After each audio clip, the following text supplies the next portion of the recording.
तो इस वीडियो में हम लोग टेंस को पूरा कवर करेंगे। यदि आप लोग किसी एग्जाम के लिए प्रिपेयर कर रहे हो तो भी आपके बहुत ज़्यादा काम आने वाला है, क्योंकि हम लोग इसको बहुत डीप सीखने वाले हैं। साथ ही साथ यदि आप अपनी स्पोकन इंग्लिश मजबूत करना चाहते हैं, इंग्लिश को बोलना चाहते हैं, तो भी आपके लिए वीडियो बहुत इंपॉर्टेंट है, क्योंकि हम लोग इसमें टेंस के सभी टाइप्स और सभी सब टाइप्स तो कंप्लीट करेंगे। साथ ही साथ हम लोग इसमें एनी टाइप ऑफ सेंटेंस भी कंप्लीट करेंगे, चाहे वो नेगेटिव हो, इंट्रोगेटिव हो, डबल इंट्रोगेटिव हो, डबल इंट्रोगेटिव नेगेटिव हो, हर कुछ मतलब हम लोग इस वीडियो में कवर करने वाले हैं और बहुत डीप सीखने वाले हैं। तो चलिए बिना देरी के वीडियो को स्टार्ट करते हैं।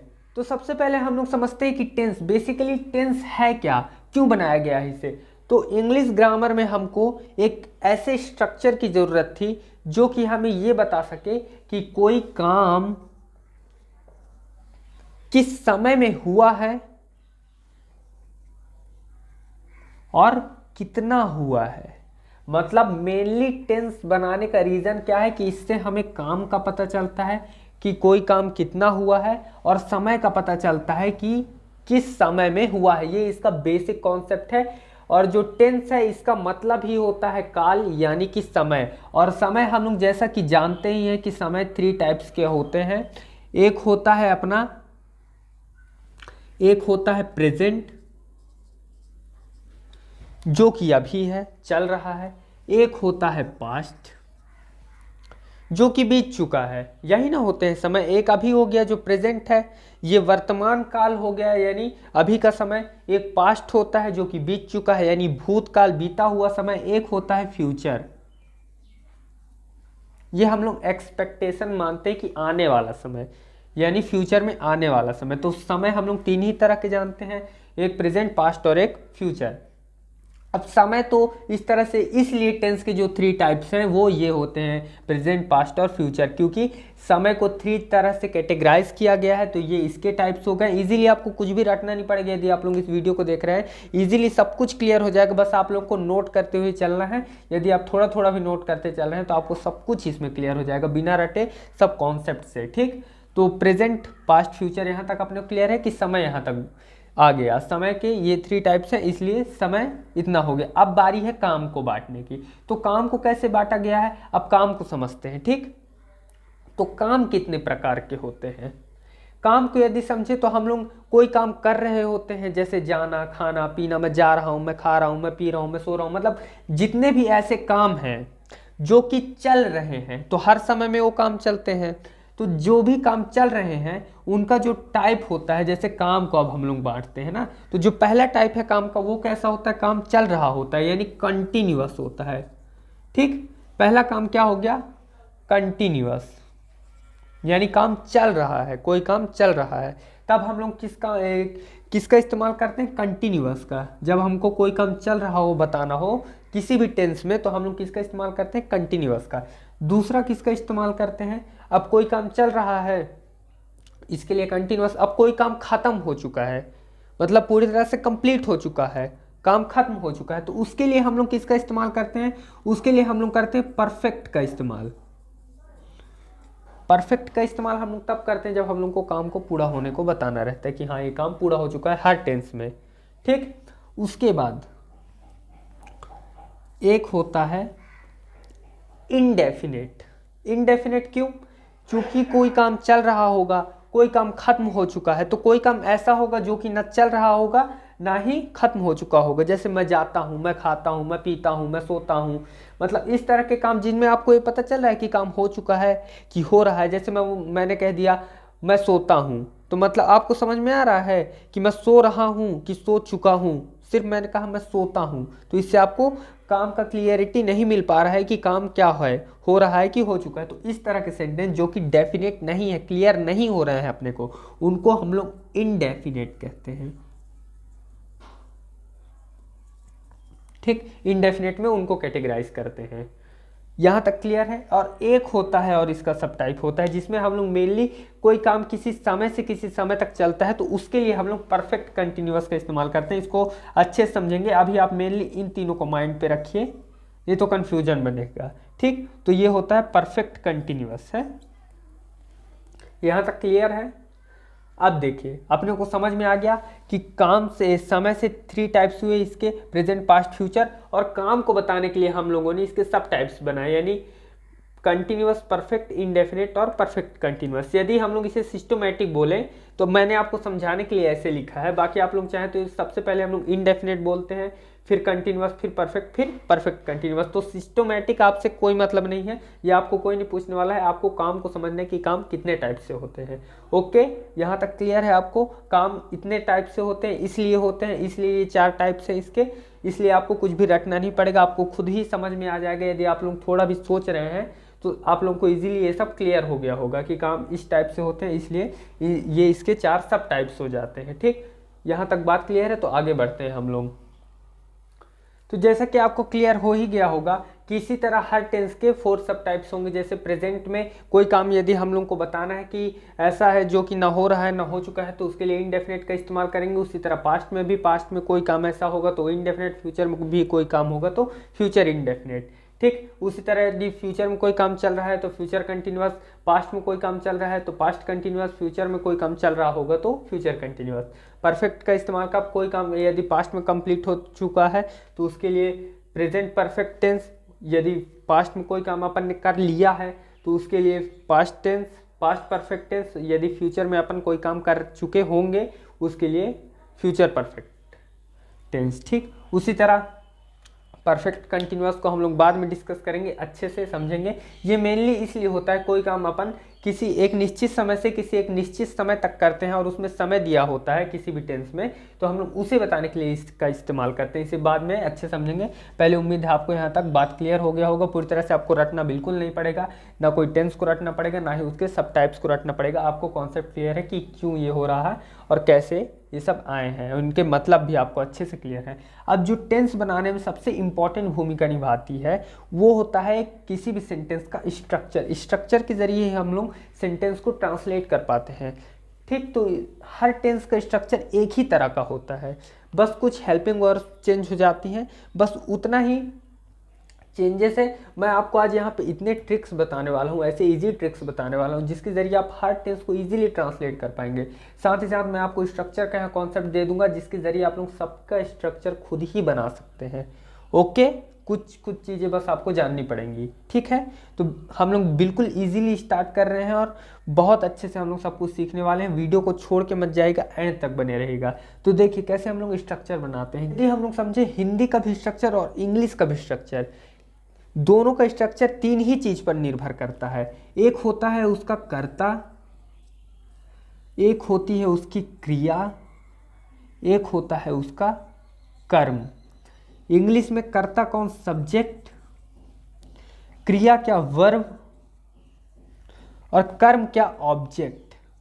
इन्हीं 3 चीजों से मिलकर कोई भी सेंटेंस बनता है, चाहे हिंदी का हो या इंग्लिश का हो।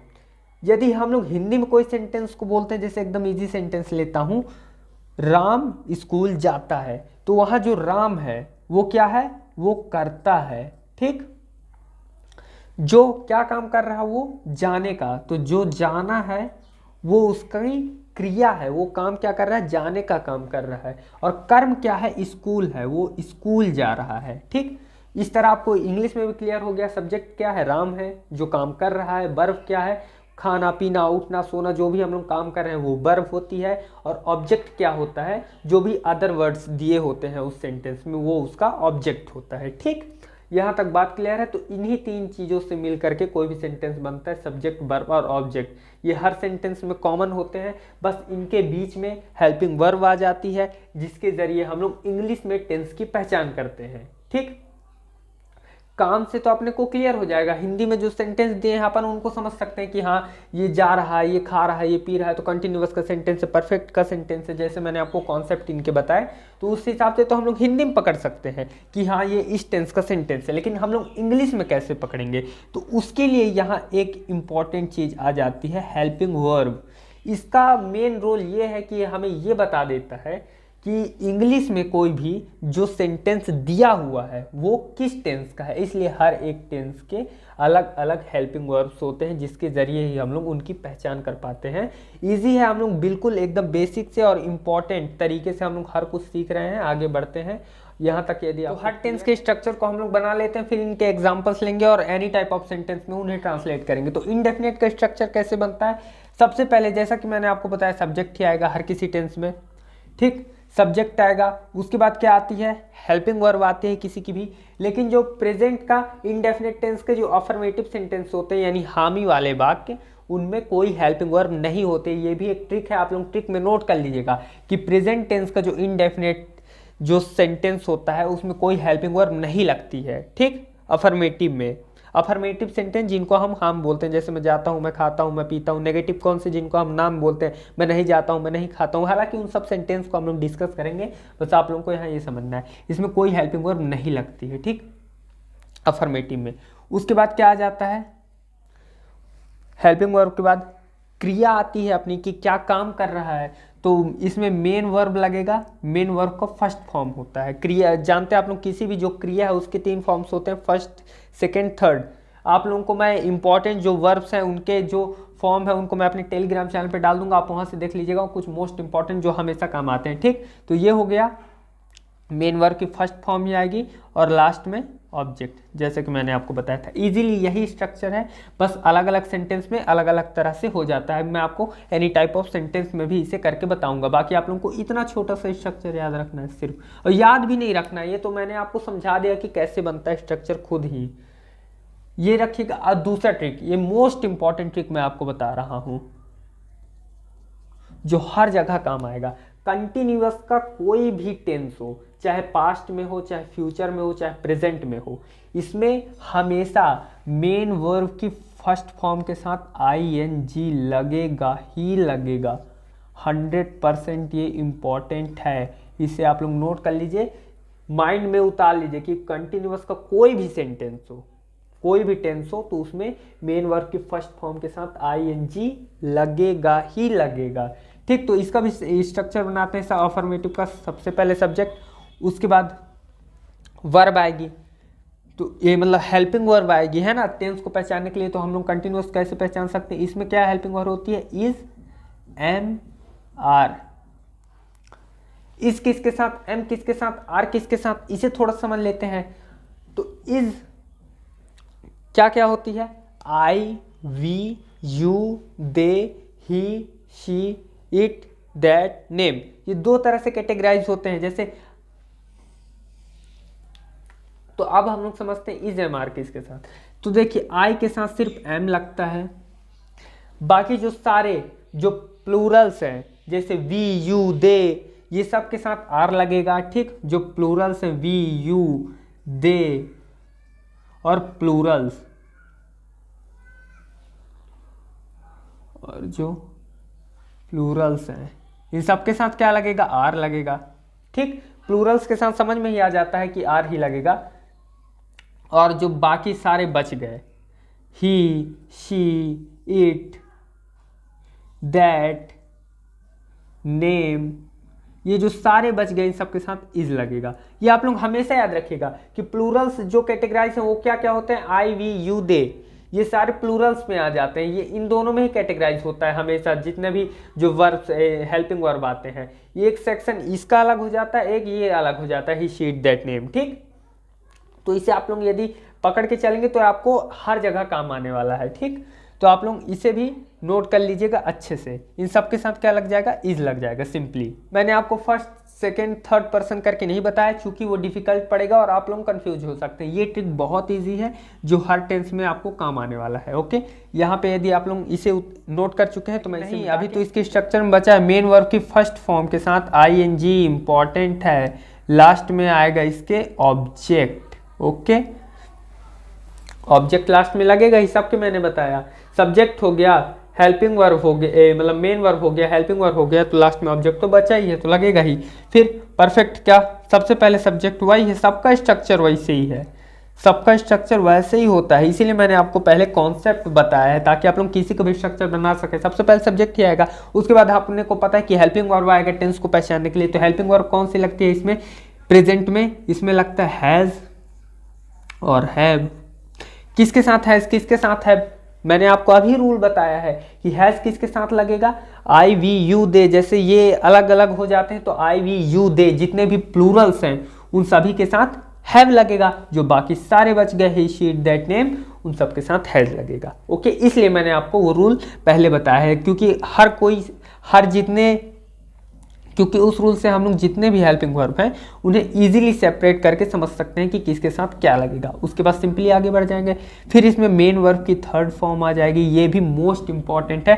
सेकेंड ट्रिक पे आप इसे डाल लीजिएगा, ट्रिक 2 लिख के, कि कोई भी परफेक्ट का कोई भी टेंस, ये कोई भी सेंटेंस हो, उसमें मेन वर्ब की थर्ड फॉर्म ही हमेशा लगेगी, हमेशा, ठीक, 100% लगेगी ही लगेगी मेन वर्ब की थर्ड फॉर्म, चाहे कोई भी, चाहे पास्ट का परफेक्ट हो चाहे फ्यूचर का परफेक्ट हो। इजी है, ये भी आपको क्लियर हो गया। अब आपको जो मेन वर्ब है ये भी पहचानने की दिक्कत नहीं कि किस में क्या लगेगा, आपको पता है कंटिन्यूअस में फर्स्ट फॉर्म के साथ आईएनजी लगेगा, परफेक्ट में थर्ड फॉर्म लगेगा, ठीक।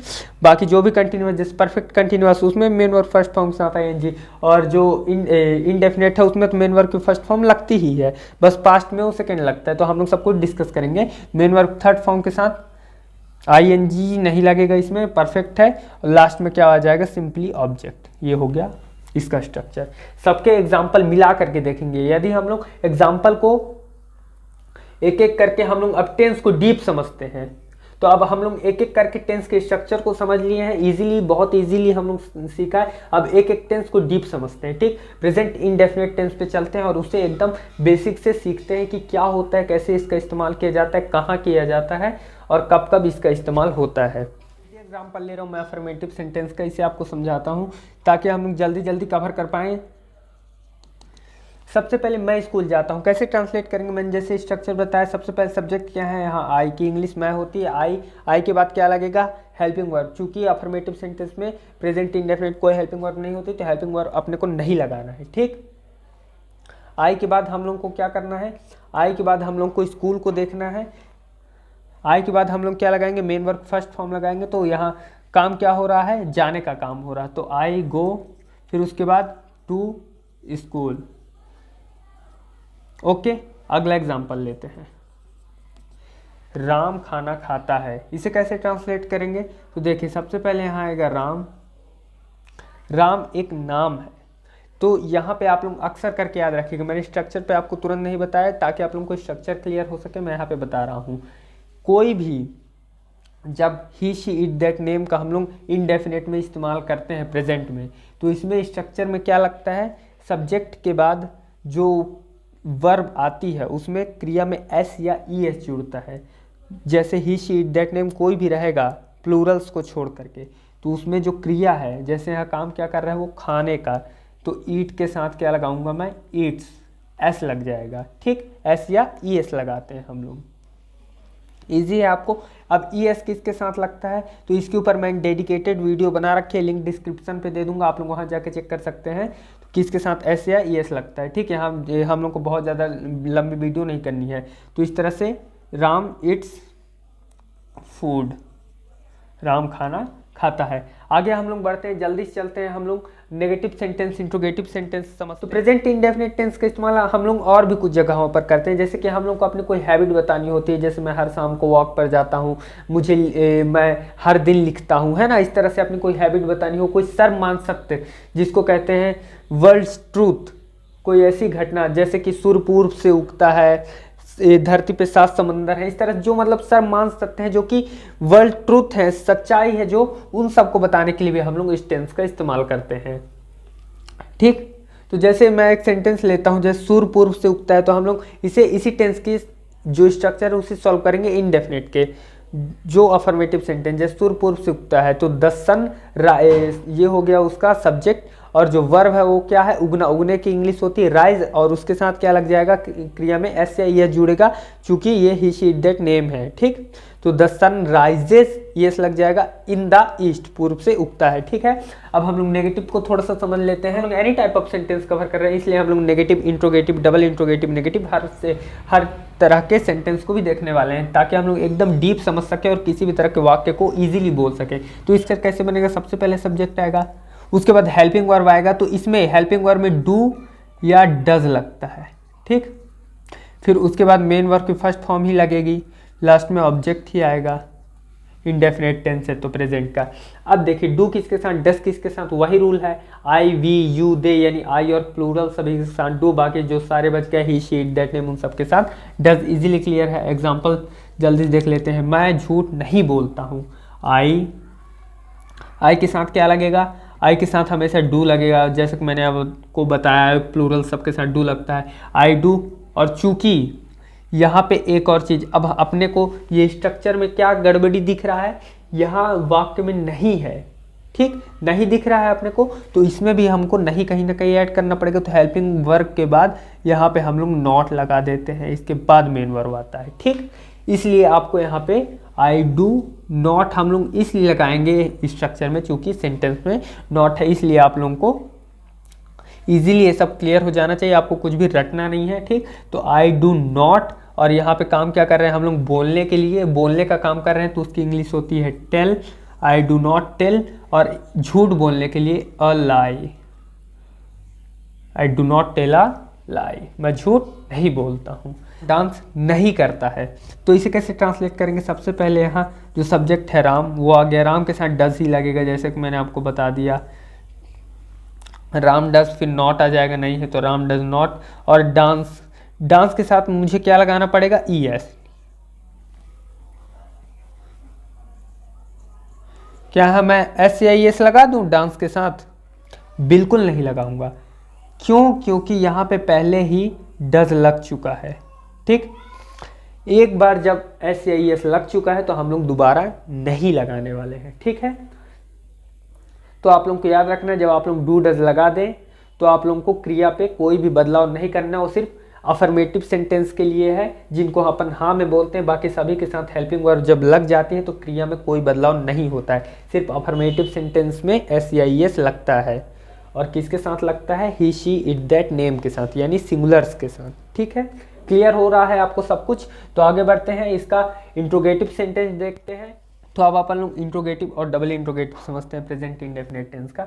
इंट्रोगेटिव कौन सेंटेंस, जिनका जवाब अपन हाँ या ना में दे सकते हैं। एग्जांपल, क्या सूर्य पूर्व से उगता है, इसका जवाब वो मुझे क्या देगा, हाँ में देगा या ना में, कि उगता है या नहीं उगता है। लेकिन यदि मैं उससे ये पूछूं कि सूर्य पूर्व से क्यों उगता है, कारण बताओ, तो जब वो मुझे कारण सहित उत्तर देगा, तो उस तरह के जो क्वेश्चन अपन किसी से करते हैं जिसका आंसर सामने वाले को कारण सहित देना पड़ता है, तो उसको हम लोग डबल इंट्रोगेटिव में कैटेगराइज करते हैं। और जिसका उत्तर वो हाँ या ना में दे सकता है उसको इंट्रोगेटिव में कैटेगराइज करते हैं। जैसे इसका आंसर वो आसानी से हाँ या ना में दे सकता है, लेकिन इसका उत्तर उसे कारण सहित मुझे बताना पड़ेगा, ठीक।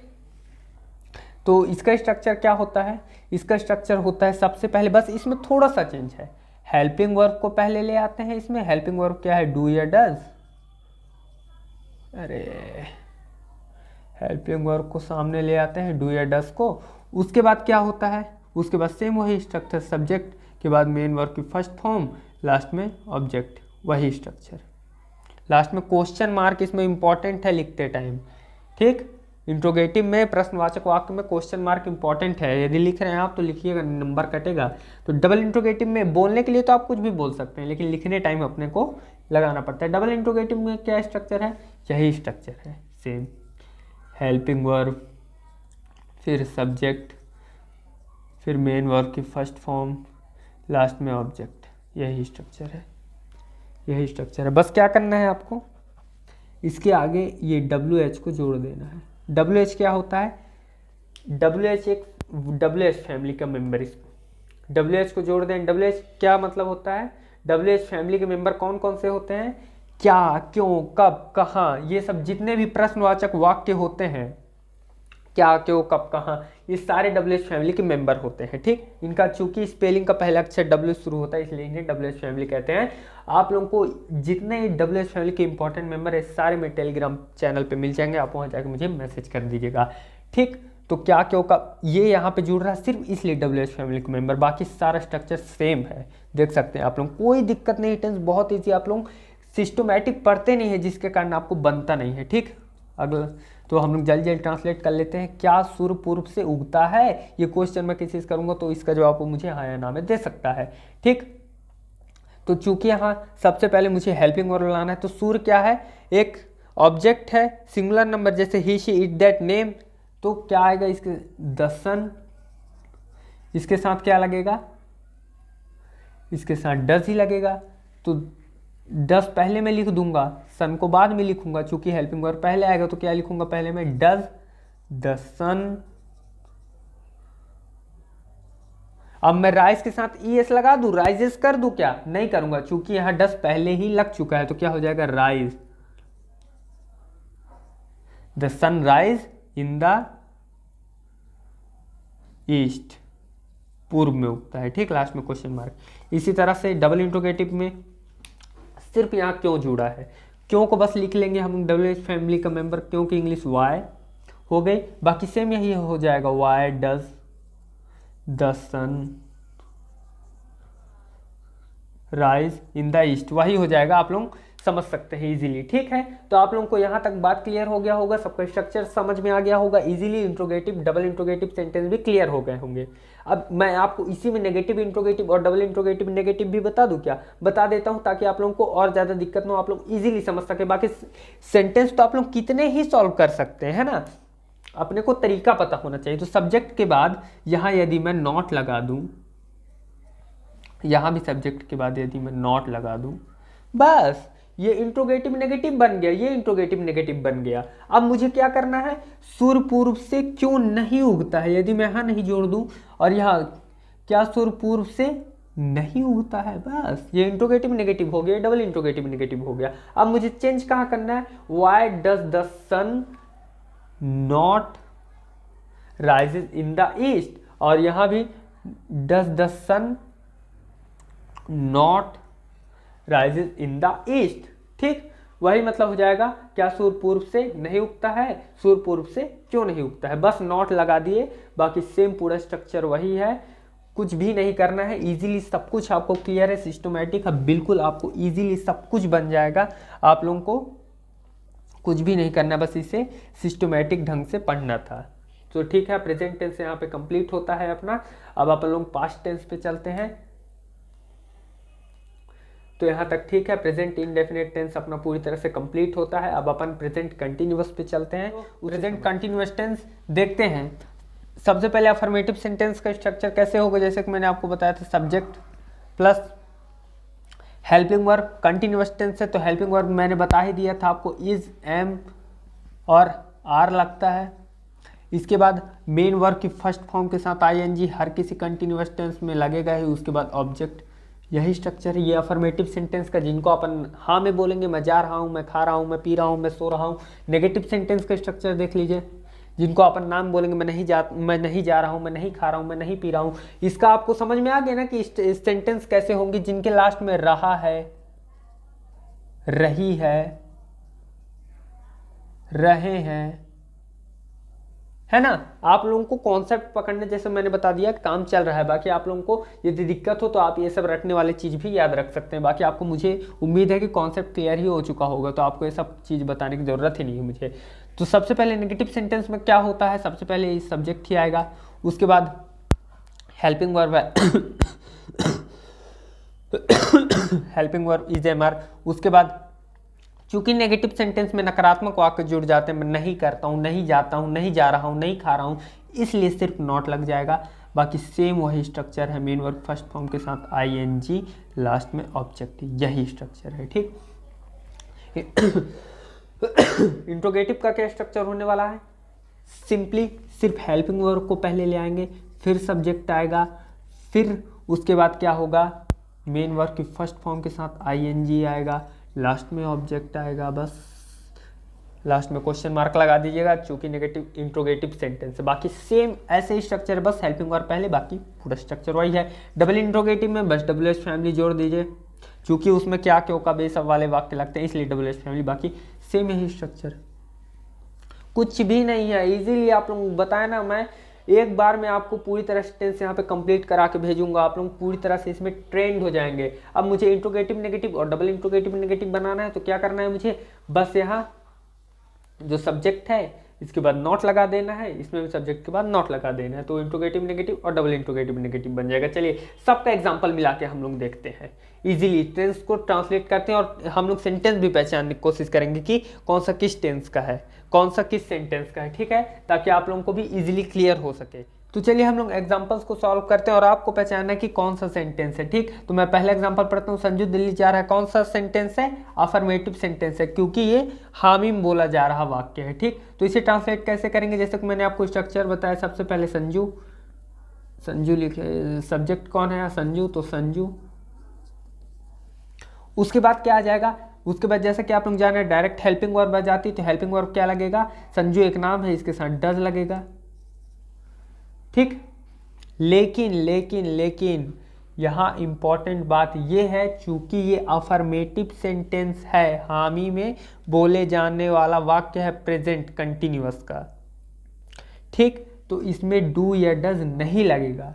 क्या बताया था मैंने? इसमें जो हेल्पिंग वर्ब है इज, एम, आर, तो आप लोगों को याद हो जाना चाहिए ये चीज़, इसलिए मैं गलती कर रहा हूँ और फिर उसे सुधार रहा हूँ ताकि आप लोग गलती ना करें। तो क्या हो जाएगा? संजू, इसके बाद क्या लगेगा? एक नाम है, तो इसके साथ क्या लगेगा? इज। उसके बाद संजू, संजू इज क्या काम कर रहा है? वो जाने का काम कर रहा है, तो संजू इज गोइंग, गो के साथ आईएनजी लग जाएगा। मेन वर्ब क्या है इसमें? जाने का काम कर रहा है, तो जाने के इंग्लिश गो, उसके साथ आईएनजी, तो संजू इज गोइंग, कहाँ जा रहा है वो? दिल्ली, तो Sanju is going to Delhi. ठीक, इजी इजी एग्जाम्पल मैं इसलिए ले रहा हूँ ताकि आपको टेंस बहुत इजीली क्लियर हो सके। मैं तो आपको यहाँ कितने मुश्किल और कितने ही बड़े बड़े एग्जांपल्स ट्रांसलेट करा सकता हूँ, लेकिन उससे आपका फायदा नहीं होगा, वो आपको खुद से करना पड़ेगा। आपको मैं यहाँ स्ट्रक्चर बता रहा हूँ ताकि आप लोगों को स्ट्रक्चर क्लियर हो, जिससे आप लोग सेंटेंस को खुद से बना पाएं। जब आप लोग खुद से बना पाएंगे तब आप लोग उसे बोल पाएंगे या खुद से लिख पाएंगे, है ना। तो इसलिए आपको बस यहाँ एक आइडिया लग रहा है और पूरी तरह से क्लियर हो रहा है टेंस। ठीक, तो राम स्कूल नहीं जा रहा है, ये कौन सा सेंटेंस है? ये नेगेटिव सेंटेंस है, क्योंकि नहीं लगा है, इसलिए अपने को पता चल गया है। ठीक, तो क्या हो जाएगा? राम, राम के साथ एक नाम है तो इसके साथ भी इज ही लगेगा, राम इज। चूंकि नेगेटिव सेंटेंस है इसलिए नॉट लग जाएगा, जैसे स्ट्रक्चर मैंने बताया था, सब्जेक्ट के बाद हेल्पिंग वर्ब के बाद नॉट, उसके बाद मेन वर्ब की फर्स्ट फॉर्म के साथ आईएनजी। यहाँ वो भी क्या कर रहा है? जाने का ही काम कर रहा है, तो गो के साथ आईएनजी, गोइंग टू स्कूल नहीं जा रहा है राम। ठीक, ये कौन सा सेंटेंस है? इसे समझिएगा। सरकार क्या कर रही है? गवर्नमेंट अपनी क्या कर रही है?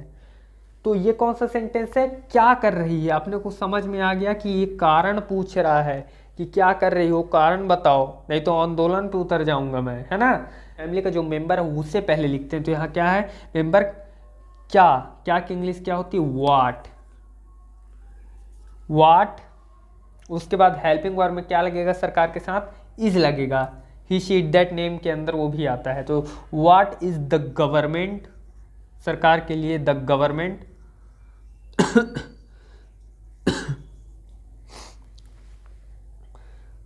करने की इंग्लिश क्या होती है? डू, उसके साथ आईएनजी लगा देंगे, डूइंग, तो what is the government doing, सरकार क्या कर रही है, लास्ट में क्वेश्चन मार्क। ठीक, तो अब मुझे यदि इसे डबल इंट्रोगेटिव नेगेटिव में बताना है तो क्या करना पड़ता? यदि स्ट्रक्चर ऐसे, क्वेश्चन ऐसे होता सरकार क्या नहीं कर रही है, यदि ऐसा हो जाता तो मुझे क्या करना था? ये तो डबल इंट्रोगेटिव नेगेटिव हो गया, चूंकि नेगेटिव सेंटेंस का कोई भी वाक्य नहीं लग गया, मतलब ये डबल इंट्रोगेटिव नेगेटिव हो गया, तो क्या हो जाएगा? व्हाट इज द गवर्नमेंट, बस यहाँ पे नॉट जोड़ देना, नॉट डूइंग।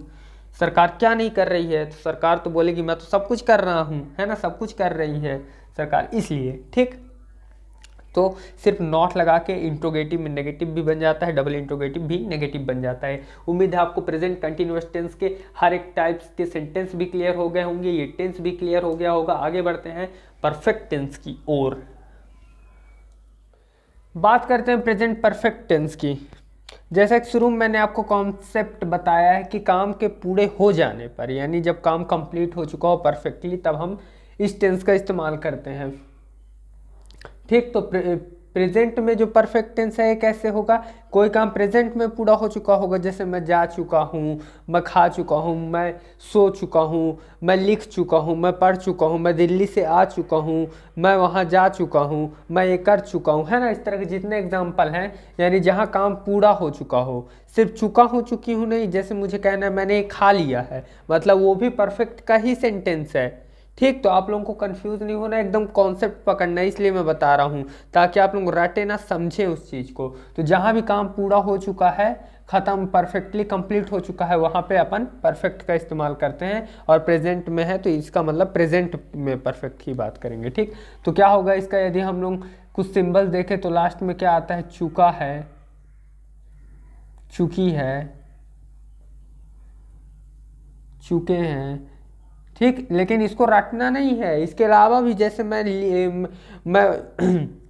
मैं आम खा लिया हूँ, मैं गाना सुन लिया हूँ, ये भी परफेक्ट के ही जो एग्जाम्पल्स हैं और प्रेजेंट परफेक्ट के ही हैं। ठीक, तो अपने को ये समझ में आ रहा है सेंटेंस देख के कि काम पूरा हो चुका है, तो वहाँ अपने को इस टेंस के हिसाब से सेंटेंस को ट्रांसलेट करना है। ठीक है, इसका स्ट्रक्चर कैसे बनता है, जो अफर्मेटिव सेंटेंस है यानी जो हामी में बोलने वाले वाक्य हैं, स्ट्रक्चर सबसे पहले हम लोग देख लेते हैं, फिर नेगेटिव का देख लेते हैं, फिर इंट्रोगेटिव का देख लेते हैं।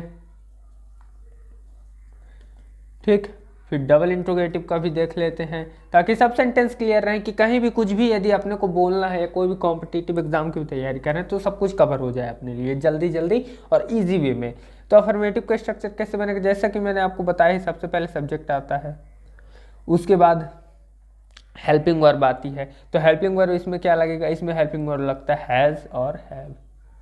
ठीक, बस हेल्पिंग वर्ब चेंज होती है, बाकी पूरा स्ट्रक्चर तो वही रहता है। हेल्पिंग वर्ब जैसे मैंने ट्रिक में आपको बताया था, हमेशा परफेक्ट मेन वर्ब की थर्ड फॉर्म लगती है, लास्ट में ऑब्जेक्ट। ठीक, ये अफर्मेटिव का हो गया। नेगेटिव में बस नॉट लग जाएगा, आप लोग जैसा कि जानते हैं हेल्पिंग वर्ब के बाद, तो हेल्पिंग वर्ब के बाद नॉट लग जाएगा, इसी के बाद हैज़ हैव के बाद, उसके बाद मेन वर्ब की थर्ड फॉर्म, लास्ट में ऑब्जेक्ट। कुछ भी रटना ही नहीं है, सब इजी है। इंट्रोगेटिव में बस हेल्पिंग वर्ब को पहले ले आओ, जो प्रश्नवाचक वाक्य जिनमें क्वेश्चन करते हैं, फिर सब्जेक्ट, फिर मेन वर्ब की थर्ड फॉर्म, लास्ट में ऑब्जेक्ट। लेकिन इसमें एक चीज़ है, क्वेश्चन मार्क। हमेशा इंट्रोगेटिव के जितने भी वाक्य हैं उनमें क्वेश्चन मार्क लगेगा। डबल इंट्रोगेटिव बस डबल एस में लगा दो, सामने हो गया, बाकी सेम यही स्ट्रक्चर यहाँ आ जाएगा पूरा। इंट्रोगेटिव नेगेटिव में बस नॉट, इसमें भी बस नॉट, तो डबल इंट्रोगेटिव नेगेटिव एकदम इजी है। ठीक, एग्जांपल्स ले लेते हैं, जल्दी जल्दी सॉल्व करते हैं सभी को मिला करके, जितने सेंटेंस एग्जांपल ले लिया है मैंने। अब आपको पहचानना कौन से सेंटेंस का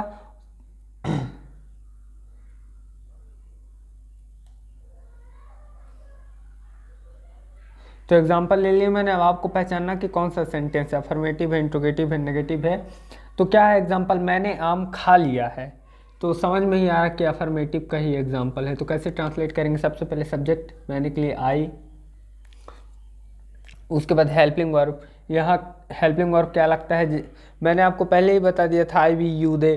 तो जो भी आई और जितने प्लूरल्स हैं यानी वी यू दे, इन सब के साथ जो कि बहुवचन है, इन सब के साथ क्या लगता है, हैव लगता है। जो बाकी सारे बच गए, ही शी इट दैट नेम, सभी के साथ हैज लगेगा। तो आई के साथ हैव, आई हैव। और खाने की इंग्लिश क्या होती है, ईट, ईट का तो खाने की इंग्लिश क्या होती है, ईट, और ईट का थर्ड फॉर्म होता है ईटेन। ठीक, तो आई हैव ईटेन, और क्या खा लिया है, आम, तो मैंगो। अगला एग्जांपल, क्या राम आईएएस की तैयारी कर चुका है, कौन सा सेंटेंस है, इंट्रोगेटिव है, क्योंकि समझ में आ रहा है इसका जवाब वो हाँ या ना में दे सकता है। ठीक, तो ट्रांसलेट कर लेते हैं। सबसे पहले हेल्पिंग वर्ब पहले आ जाएगी, तो राम एक नाम है, नाम के साथ क्या लगेगा, हैज़ राम। ठीक, हैज़ राम आईएएस की तैयारी करने के लिए, यहाँ काम क्या कर रहा है वो, तैयारी करने का। तो तैयारी करने की इंग्लिश होती है प्रिपेयरिंग। ठीक, तैयारी करने की इंग्लिश क्या होती है, प्रिपेयर। प्रिपेयर का थर्ड फॉर्म होगा prepared. Has Ram prepared for IAS exam. Okay, क्या राम आईएएस की तैयारी कर चुका है, has Ram prepared for IAS exam. ठीक, अगला एग्जांपल, तुम कैसे पढ़ चुके हो, जैसे मम्मी पापा नहीं कहते हैं तुम कैसे पढ़ चुके हो, अभी और पढ़ना है, तो इसे कैसे ट्रांसलेट करेंगे, सबसे पहले कैसे, यहाँ ये किसका सेंटेंस है, कैसे पढ़ चुके हो, उसका कारण बताओ। तो ये कौन सा, डबल इंट्रोगेटिव है। ठीक, तो कैसे के लिए क्या होती है इंग्लिश, वाई। वाई मीन्स क्यों होता है। कैसे की इंग्लिश होती है हाउ। हाउ मीन्स कैसे, है ना। तो हाउ, तुम के साथ हैव लगेगा तो हाउ हैव यू। स्टडी का थर्ड फॉर्म क्या होगा, पढ़ने की English study, study stood, stood होता है, ठीक, लास्ट में क्वेश्चन मार्क। ओके, यहाँ तक ठीक है। अब इंट्रोगेटिव नेगेटिव में बस नॉट लग जाएगा, डबल इंट्रोगेटिव में बस नॉट लग जाएगा हेल्पिंग वर्ब के बाद। तो जैसे यहाँ पे हो जाएगा, क्या रामायण की तैयारी नहीं कर चुका है, यदि मुझे नकारात्मक बनाना है और इसमें तुम कैसे नहीं पढ़ चुके हो, तो बस नॉट लग जाएगा हेल्पिंग वर्ब के बाद, नॉट लगा के अपन नेगेटिव बना सकते हैं, इतना आसान है, ठीक है। तो परफेक्ट भी खत्म, हम लोग और आगे बढ़ते हैं, परफेक्ट कंटिन्यूअस पे चलते हैं, फिर पास्ट टेंस पे चलेंगे। प्रेजेंट परफेक्ट कंटिन्यूअस, परफेक्ट समझ लिया अपन ने, कंटिन्यूअस समझ लिया, बस इन दोनों को मिला देता है।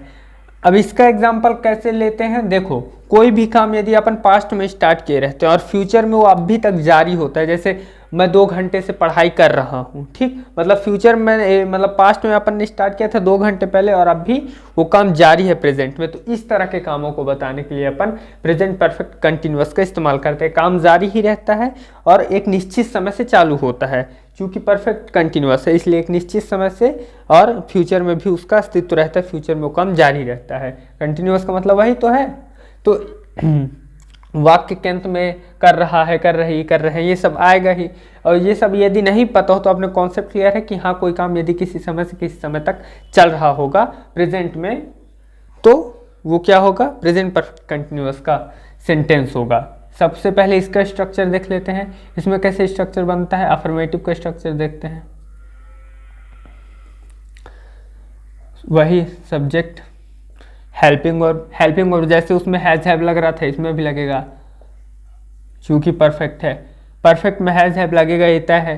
अब बस कंटिन्यूअस है इसलिए इसमें बीन लगा देंगे कंटिन्यूअस को दर्शाने के लिए, इजी है, कुछ भी इसमें भी खास बदलाव नहीं है। उसके बाद मेन वर्ब की फर्स्ट फॉर्म, चूंकि कंटिन्यूअस मैंने हमेशा बताया मेन वर्ब की फर्स्ट फॉर्म साथ आईएनजी, लास्ट में ऑब्जेक्ट, ठीक। एक और चीज है जो मैं आपको जब एग्जाम्पल से इसके ट्रांसलेट करेंगे तब मैं बताऊंगा, ठीक, नहीं चलो बता ही देते वहीं पर, लेकिन आप लोग लोड मत लीजिएगा। बस समय, चूंकि हम लोग समय बताते हैं कि इस समय से इस समय तक काम हो रहा था, इसलिए समय को दर्शाने के लिए इसमें सिंस या फॉर का इस्तेमाल करते हैं, बस इतना थोड़ा सा, बस ये ज़्यादा होता है, चूंकि समय इसमें हम लोग एक्स्ट्रा ऐड करते हैं समय बताने के लिए। नेगेटिव पूरा स्ट्रक्चर रही है, सब्जेक्ट प्लस हैज हैव, बस इसके बाद नॉट लग जाता है और इसके बाद बीन लगता है, इतना ही डिफरेंस है, ठीक। सब्जेक्ट के बाद हैज़, फिर नॉट, फिर बीन, हैज़ या हैव, फिर नॉट, फिर बीन, नॉट बीच में घुस जाता है इनके, बस इतना ही चेंज है। बाकी सेम वही है, मेन वर्ब फर्स्ट फॉर्म के साथ आईएनजी, लास्ट में ऑब्जेक्ट, फिर सिंस फॉर। उसके बाद इंट्रोगेटिव, यही स्ट्रक्चर है, हेल्पिंग वर्ब पहले ले आओ, हेल्पिंग वर्ब पहले आ जाएगा, उसके बाद सब्जेक्ट आ जाएगा, उसके बाद बीन लगेगा, ठीक, ठीक है, बात क्लियर। सबसे पहले हेल्पिंग वर्ब, फिर सब्जेक्ट, फिर बीन, बीन के बीच में हमेशा नॉट और ये सब्जेक्ट आ जाएगा, बाकी सेम वही स्ट्रक्चर है। बीन के बाद वही मेन वर्ब फर्स्ट फॉर्म के साथ आएंगे, लास्ट में ऑब्जेक्ट, फिर सिंस फॉर, डबल इंट्रोगेटिव, ये तो इसी का जस्ट डबल रोल है, बस डब्ल्यूएच फैमिली को पहले लगा दो। बाकी वही हेल्पिंग वर्ब, सब्जेक्ट, फिर बीन, फिर मेन वर्ब फर्स्ट फॉर्म के साथ आएंगे, लास्ट में ऑब्जेक्ट। ओके, क्लियर है स्ट्रक्चर, कोई दिक्कत नहीं है। डबल इंट्रोगेटिव नेगेटिव वही होगा, बस नॉट लग जाएगा, सब्जेक्ट के बाद नॉट लग जाएगा, फिर उसके बाद बीन लग जाएगा, बस कोई दिक्कत नहीं। बस बीन एक्स्ट्रा तो उसी के बीच में घुसेड़ देते हैं हम लोग नॉट को और सब्जेक्ट को, कोई दिक्कत नहीं है। जल्दी से इसके एग्जांपल्स देख लेते हैं, बिल्कुल इजी है, आपको मेन कॉन्सेप्ट पकड़ना है, जो मैंने कॉन्सेप्ट मैं एक लाइन पे बता देता हूँ, आप उससे ही पूरी टेंस को इजीली समझ सकते हैं। स्ट्रक्चर बनाना तो अपन ने पहले ही सीख लिया है। हेल्पिंग वर्ब में बस कैसे बदलाव हुआ वो भी मैंने आपको बता दिया, कोई भी दिक्कत की बात नहीं है। तो ये प्रेजेंट परफेक्ट कंटिन्यूअस का एग्जांपल ले लिया है अपन ने, हर तरह के सेंटेंस को मिला करके लिया है ताकि अपने को सेंटेंस भी क्लियर हो जाए। और अपन ने एक चीज़ नहीं समझा कि सिंस या फॉर किसके साथ साथ लगता है, ठीक। तो देखिए सिंस किसके साथ लगता है, एक बार मैं बता दूंगा आपको, इजीली क्लियर हो जाएगा, ऐसा बताऊंगा मैं। सिंस निश्चित समय के साथ लगता है। निश्चित समय क्या, जैसे शाम, सुबह, शाम निश्चित समय पे होता है, सुबह एक निश्चित टाइमिंग है सुबह की, है ना, 1970, 1980 एक निश्चित समय है। ये सब जितने भी समय जो निश्चित समय है, और अनिश्चित समय क्या है, 2 दिन 4 दिन। 2 दिन तो कौन से 2 दिन, आज ये अभी के, ये 2020 के, समझ में आता है, नहीं समझ में आता है। 2 घंटे कौन से 2 घंटे, कल के, परसों के, आज के, है ना। तो इस तरह जो अनिश्चित समय है, जैसे जो साल हो गए, मैं ईयर्स की बात नहीं कर रहा हूँ, जैसे 1940 ये सन हो गया, जो साल हो गए, जैसे 2 साल पहले, 3 साल पहले, तो कौन से 2 साल, कौन से 4 साल, इस तरह के जितने भी जो अनिश्चित समय, खुद ही समझ में आ जाता है। अनिश्चित समय, समय के साथ जो कि निश्चित टाइमिंग नहीं है उसके साथ फॉर, और जो कि निश्चित समय है सिंस। एग्जाम्पल भी अपन ने पहला एग्जाम्पल ट्रांसलेट करते हैं। अफर्मेटिव का एग्जाम्पल मैं सुबह से पढ़ रहा हूँ, है ना। तो मैं की इंग्लिश क्या हो गई, आई। उसके बाद हेल्पिंग वर्ब आएगी। हेल्पिंग वर्ब क्या है, यहाँ इसमें लगता है आई के साथ हैव के साथ बीन लग जाएगा। आई हैव बीन, और क्या कर रहा हूँ मैं, काम, पढ़ने का काम कर रहा हूँ, तो reading, main verb first form के साथ आई एन जी, पढ़ने की इंग्लिश रीड, और उसके साथ आई एन जी लग जाएगा। आई हैव बीन रीडिंग, कब से पढ़ रहा हूँ मैं, सुबह से। सुबह क्या है, एक निश्चित समय है, तो सिंस मॉर्निंग। ओके, अगला एग्जाम्पल, क्या तुम सालों से एग्जाम की तैयारी नहीं कर रहे हो, कौन सा है। सेंटेंस तुरंत से पहचानिए, इंट्रोगेटिव नेगेटिव, क्वेश्चन भी कर रहा और ना ही भी बोल रहा है। क्वेश्चन और नकारात्मक वाक्य, यानी प्रश्नवाचक नकारात्मक वाक्य है, इंट्रोगेटिव नेगेटिव है। कैसे ट्रांसलेट करेंगे, सबसे पहले हेल्पिंग वर्ब आ जाएगा। हेल्पिंग वर्ब तुम के साथ क्या लगेगा, हैव ही लगेगा, तो हैव यू, फिर नॉट, जैसे मैंने आपको स्ट्रक्चर में बताया, सब्जेक्ट के बाद नॉट, फिर been, have you not been. अब यहाँ से काम आता है, तो क्या काम कर रहा है वो, एग्जाम की तैयारी ना करने का। प्रिपेयरिंग हो जाएगा, प्रिपेयर हो जाएगा तैयारी करने के लिए, उसके साथ I N G, preparing for exam. और कब से नहीं कर रहा है वो, सालों से, तो फॉर ईयर्स। ठीक, लास्ट में क्वेश्चन मार्क, चूंकि इंट्रोगेटिव का है। Have you not been preparing for exam for years, कितना बड़ा सेंटेंस है, लग रहा बाप रे कितना ज़्यादा इंग्लिश आता है यदि आप किसी के सामने बोल दोगे तो। लेकिन क्या है, एकदम इजी है, बस थोड़ा सा स्ट्रक्चर पता हो और इजीली अपन लोग इतने बड़े बड़े सेंटेंस को बोल सकते हैं। राम आपका इंतज़ार 5 साल से कर रहा है। क्वेश्चन, सेंटेंस समझिए, रहा है, रही है, ये सब मत देखिए, सेंटेंस को समझिए कि हाँ कोई काम 5 साल पहले उसने चालू किया था और अब भी प्रेजेंट में भी वो काम जारी है। हर एग्जाम्पल में आपको दिख जाएगा। ठीक, तो यहाँ पे मैं जस्ट ट्रांसलेट करूँगा। ये कौन सा है, राम आपका इंतज़ार 5 साल से कर रहा है, ये भी अफर्मेटिव सेंटेंस है। ठीक, तो यहाँ सबसे पहले सब्जेक्ट क्या है, राम, उसके बाद क्या आएगा, हेल्पिंग वर्ब, तो हैव लगेगा कि हैज़ लगेगा, क्योंकि राम एक नाम है। राम हैज़ बीन, स्पेलिंग गलत हो जाए ना तो दिक्कत मत करना, क्योंकि मेरी स्पेलिंग बहुत अच्छी नहीं है। Ram has been waiting, wait के साथ आई एन जी लग जाएगा, वेटिंग फॉर, आपके लिए, वेटिंग फॉर यू। और कब से इंतज़ार कर रहा है राम, 5 साल से, तो 5 साल एक निश्चित टाइमिंग नहीं, इसलिए फॉर 5 ईयर्स। लास्ट में क्वेश्चन मार्क नहीं लगेगा, अफर्मेटिव सेंटेंस है। ठीक, बात क्लियर है, परफेक्ट कंटिन्यूअस भी क्लियर है, अपने को इजीली डीप क्लियर हो रहा है सब कुछ ना, रटना बिल्कुल नहीं है, सब कुछ डीप अपन लोग समझ रहे हैं। बस आप जितने ज़्यादा एग्जांपल्स हो सकें इसके बाद सॉल्व करिए, खुद से माइंड से अपने सेंटेंस को बोलिए, उसे देखिए कि कौन से टेंस का है, कौन सा सेंटेंस हो रहा है, और उसे तुरंत से ट्रांसलेट करते जाइए। ओके, आपको कोई भी दिक्कत है, मेरे इंस्टाग्राम, मेरे टेलीग्राम, कहीं भी मुझसे जुड़िए, जो भी क्वेरी हो पूछिए। ठीक है, आगे जो है ये काम का टेंस है, क्योंकि हम लोग ज़्यादातर बात पास्ट टेंस में करते हैं कि मैंने ये काम किया, मैं वहाँ गया, मैं ये खाया, मैं उससे मिला, है ना। जितने भी अपन लोग ज़्यादातर बात करते हैं वो सब पास्ट टेंस में करते हैं, तो ये बहुत काम का टेंस है अपने को बोलने के दृष्टिकोण से। जब हम लोग इंग्लिश जो बोलते हैं स्पोकन इंग्लिश में बहुत इंपॉर्टेंट भूमिका रखता है और बहुत ईजी है एकदम। सिर्फ सब्जेक्ट आता है इसमें, पूरे जो टेंस है उनमें से जो केवल जो मेन वर्ब की सेकंड फॉर्म है वो इसी में इस्तेमाल होती है। सब्जेक्ट के बाद डायरेक्ट मेन वर्ब की सेकंड फॉर्म, लास्ट में ऑब्जेक्ट, बस ये हो जाता है इसका अफर्मेटिव सेंटेंस का स्ट्रक्चर।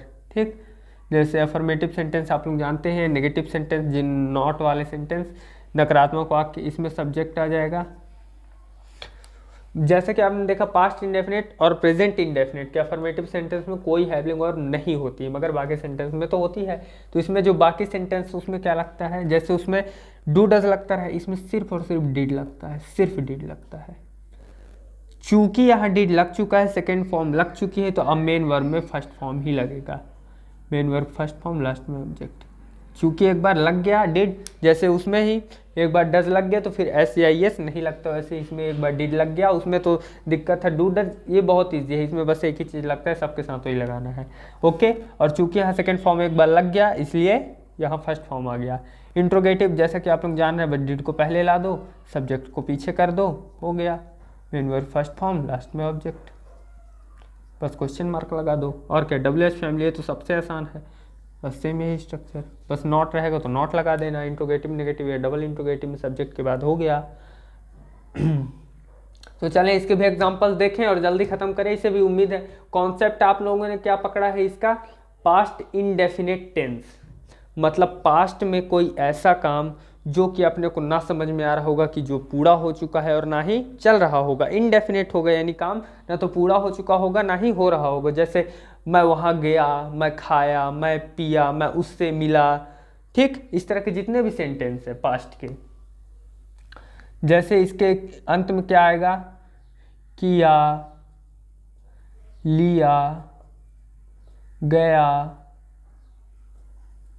है ना। इस तरह के जितने भी सेंटेंस है, आ, ई, ये सब आते हैं इसके वाक्य के अंत में, है ना। तो इसके जितने भी सेंटेंस रहते हैं इस तरह के होते हैं, यानी अपने को ना समझ में आ रहा है काम हो रहा है ना ही हो चुका है। जैसे कि मैंने आपको इनडेफिनेट का जो कॉन्सेप्ट है उसी में समझा दिया था। आप एक बार इनडेफिनेट को समझ गए, जितने भी सेंटेंस थे मैं उस सारे आपको शुरू में ही समझा दी हूँ। बस जो टेंस है उनके हिसाब से पास्ट में काम हो जाएगा, प्रेजेंट में हो जाएगा, फ्यूचर में हो जाएगा। मैंने आपको इतना बेस्ट कॉन्सेप्ट इसलिए शुरू में ही दे दिया है। ठीक, तो यदि वीडियो अच्छा लग रहा हो तो लाइक ज़रूर से करिएगा और इसे शेयर भी करिएगा। तो आइए हम लोग आगे समझते हैं।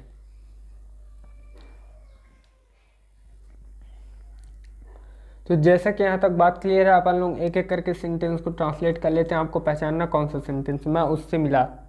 अफर्मेटिव है ना इंडेफिनेट का, तो कैसे ट्रांसलेट करेंगे, सबसे पहले सब्जेक्ट की इंग्लिश आई, उसके बाद डायरेक्ट क्या आ जाता है, मेन वर्ब। काम क्या कर रहा हूँ, मिलने का। मिलने की इंग्लिश होती है मीट, मीट का सेकेंड फॉर्म होता है मैट, मीट, मैट, मैट। आई मैट, और उससे यदि लड़की है तो हर, और लड़का है तो ही, मैं हर लड़के से ही मिलता हूँ। आई मैट हिम, मैं उससे मिला। अगला सेंटेंस ट्रांसलेट कर लेते हैं।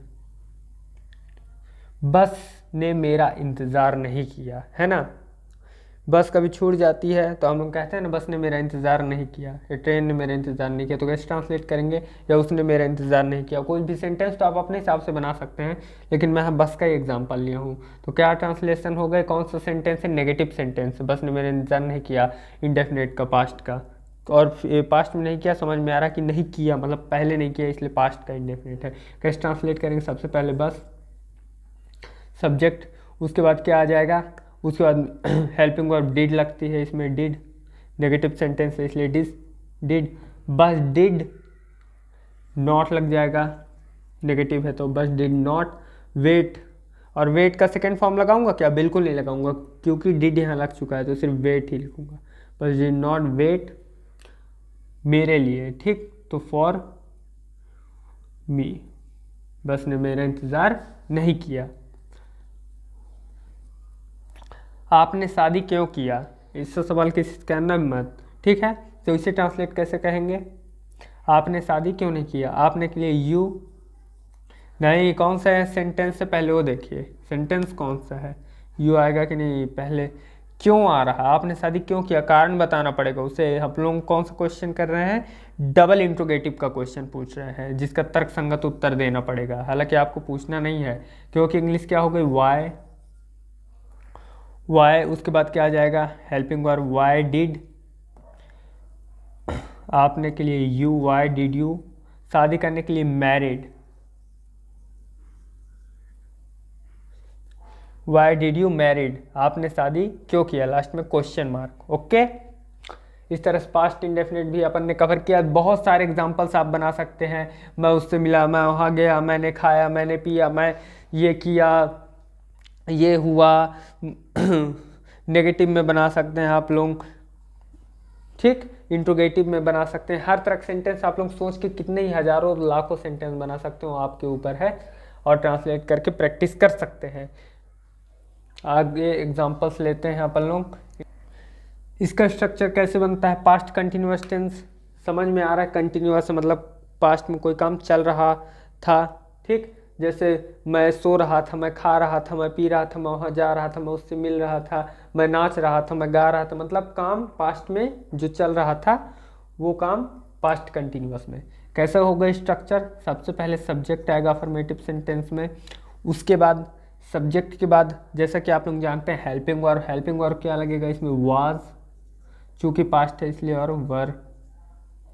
उसके बाद मेन वर्ब की फर्स्ट फॉर्म के साथ आपको सबको पता है कि कंटिन्यूअस में आईएनजी, लास्ट में ऑब्जेक्ट। इजी है, सिंपली यही स्ट्रक्चर सब में बनता है। नेगेटिव है तो बस हेल्पिंग वर्ब को, अरे यार इंट्रोगेटिव थोड़ी है, subject plus helping verb plus not लगा देना, इसके बाद बस मेन वर्ब की फर्स्ट फॉर्म के साथ आईएनजी, लास्ट में ऑब्जेक्ट।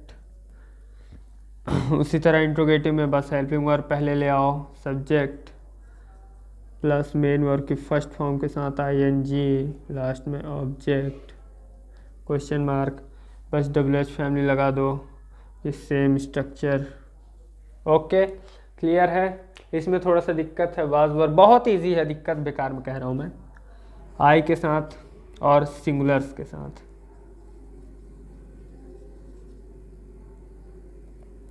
क्या होता है singulars, he, she, it, that, name, जितने ही शी, इट, दैट, नेम जो भी होते हैं बस आई को मिला देते हैं इसमें, इन सब के साथ वाज लगता है। बाकी सारे जो प्लूरल्स बच गए जैसे यू, वी, दे, है ना, उन सभी के साथ वर। इजी है, बस आई इनके साथ लगने लगता है, आई इधर से हटके इनका साथ छोड़ के सिंगुलर्स में मिल जाता है इस टेंस के लिए, ठीक।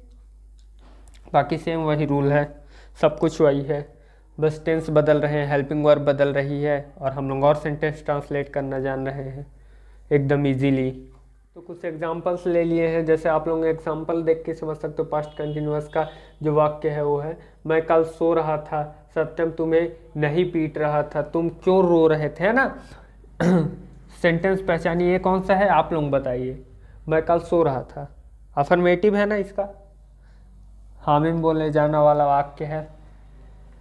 कैसे ट्रांसलेट करेंगे, स्ट्रक्चर फॉलो करेंगे। सबसे पहले सब्जेक्ट यानी आई, मैं हो गया आई की इंग्लिश। फिर उसके बाद क्या आता है, उसके बाद हेल्पिंग वर्ब आती है, तो हेल्पिंग वर्ब क्या लगेगा इसके साथ, आई के साथ वाज लगेगा, आई वाज सोने का काम कर रहा था मैं, तो आई वाज स्लीपिंग, सोने की इंग्लिश स्लीप, इसके साथ लगा दूंगा आईएनजी, तो आई वाज स्लीपिंग, और कब, टुमारो यानी कल।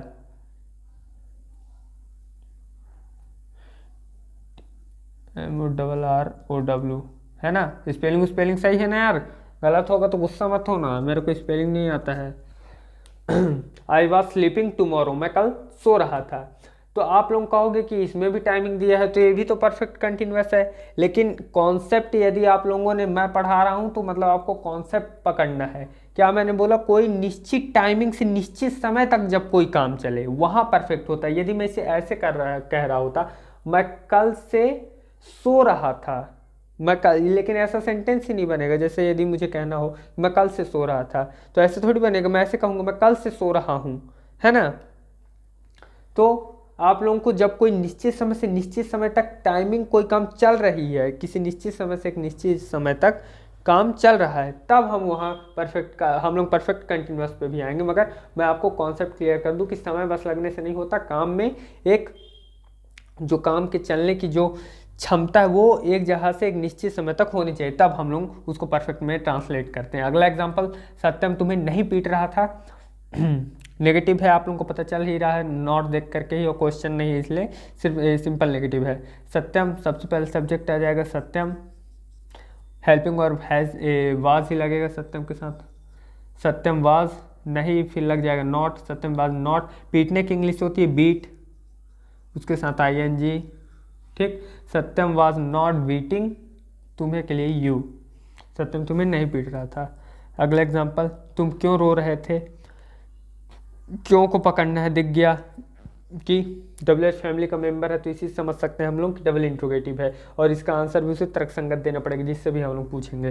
तो क्या हो जाएगा, सबसे पहले इसी को ट्रांसलेट करते हैं वाई, उसके बाद हेल्पिंग वर्ब आ जाती है, स्ट्रक्चर फॉलो करेंगे तो तुम के साथ हेल्पिंग वर्ब में हैव ही लगेगा, तो वाई हैव यू। और रोने की इंग्लिश होती है क्राई, इसके साथ ING लगा दूंगा तो क्राइंग, लास्ट में question mark. Why have you crying, तुम क्यों रो रहे थे। ठीक, पास्ट कंटिन्यूअस पे अपना खत्म होता है। आप लोग कई सेंटेंस ट्रांसलेट कर सकते हैं। अब चलते हैं पास्ट परफेक्ट पे, फिर पास्ट परफेक्ट कंटिन्यूअस पे आते हैं। समझते हैं, परफेक्ट का मतलब भी मैंने आपको पहले समझा दिया। काम कंप्लीट होने पे अपन लोग परफेक्ट का इस्तेमाल करते हैं, और कब काम कंप्लीट हो चुका होगा, पास्ट में, इसलिए पास्ट परफेक्ट। जैसे मैं वहाँ जा चुका था, मैं तुमसे मिल चुका था, मैं ये कर चुका था, मैंने तुम्हें दे दिया था, है ना। मतलब जितने भी काम है अपन पास्ट में जब कंप्लीट कर लिए होंगे, तो उसके लिए पास्ट परफेक्ट का इस्तेमाल अपने करना है। इसका स्ट्रक्चर कैसे बनता है, अफर्मेटिव का पहले बनाते हैं अपन लोग। वही सबसे पहले सब्जेक्ट, उसके बाद हेल्पिंग वर्ब आती है। हेल्पिंग वर्ब में अपन लोग क्या इस्तेमाल करते हैं, इसमें सिर्फ हैड इस्तेमाल करते हैं, सिर्फ। उसमें हैज हैव लगता है, इसमें सिर्फ हैड लगता है, सभी के साथ हैड लगता है। उसके बाद मेन वर्ब की थर्ड फॉर्म, आप लोग हमेशा जानते हैं perfect main verb third form last में, सिंपली ऑब्जेक्ट। नेगेटिव ले लूँ, यही structure, subject, helping verb, not. अब तो आप लोग सीख गए हैं यार, बार बार बताने में मज़ा भी नहीं आ रहा। इंट्रोगेटिव, सिर्फ हेल्पिंग वर्ब पहले, सेम वही structure. Double interrogative, WH family पहले, सेम वही स्ट्रक्चर। इजी है ना, बिल्कुल इजी है आप लोगों के लिए, तो आप कुछ भी नहीं है। जल्दी जल्दी अपन लोग एग्जांपल्स पे चलते हैं, एग्जांपल को देखते हैं। तो पास्ट परफेक्ट, इसमें आपको एक और तरह का सेंटेंस ट्रांसलेट कराने जाऊंगा, जो कि ज़्यादातर इसका इस्तेमाल इन्हीं तरह के सेंटेंस को ट्रांसलेट करने के लिए होता है। ये पहले आप लोग इजी एग्जांपल शुरुआत करते हैं। श्याम दिल्ली जा चुका था, समझ में आ रहा कि परफेक्ट का सेंटेंस है, जाने का वो कर चुका था। सबसे पहले श्याम है, श्याम लिखेंगे, सब्जेक्ट यहाँ क्या है, श्याम, श्याम। उसके बाद क्या आएगा, हेल्पिंग वर्ब में हैड ही लगेगा सबके साथ, श्याम हैड। और जाने का काम वो कर रहा है, श्याम हैड गो का थर्ड फॉर्म होता है gone, Shyam had gone to Delhi. ठीक, श्याम दिल्ली जा चुका था। अगला एग्जांपल, इसी तरह के ज़्यादा सेंटेंसेस इस टेंस में आते हैं। जब डॉक्टर आया तब रोगी मर चुका था। ठीक, ये बहुत फेमस एग्जांपल है इस टेंस का। इसी तरह का सेंटेंस, जब मैं आया तब तुम सो चुके थे, जब मैं गया तब तुम जा चुके थे, है ना। इस तरह के जितने एग्जांपल हैं इसी टेंस के जरिए ट्रांसलेट किए जाते हैं। एक ट्रिक बता दूं आपको, इस टेंस में पहले उस सेंटेंस को ट्रांसलेट करते हैं जो कि परफेक्ट का होता है। जैसे यहाँ समझ में आ रहा कि रोगी मर चुका था। ठीक, ये परफेक्ट का सेंटेंस है, आपको समझ में आ रहा है कि मरने काम वो पूरा कर चुका था। एक सेंटेंस क्या है, जब डॉक्टर आया। ठीक, जब डॉक्टर आया, आया क्या है, जब डॉक्टर आया, यानी पास्ट में कोई काम आप लोग समझ में आ रहा, ना तो हो चुका था ना ही हो रहा था। ये किसका है, इनडेफिनेट का है, तो फिर इसे ट्रांसलेट करते हैं। ठीक, तो आइए इजीली ट्रांसलेट करते हैं। सबसे पहले आप लोग परफेक्ट का सेंटेंस समझ में आया, रोगी मर चुका था, तो क्या हो, तो कैसे ट्रांसलेट करेंगे। सबसे पहले यहाँ जो सब्जेक्ट हो कौन है, रोगी, तो द पेशेंट। उसके बाद हेल्पिंग वर्ब तो हैड, द पेशेंट हैड। मरने की इंग्लिश क्या होती है, डाई का third form died, the patient had died. जब डॉक्टर आया, वेन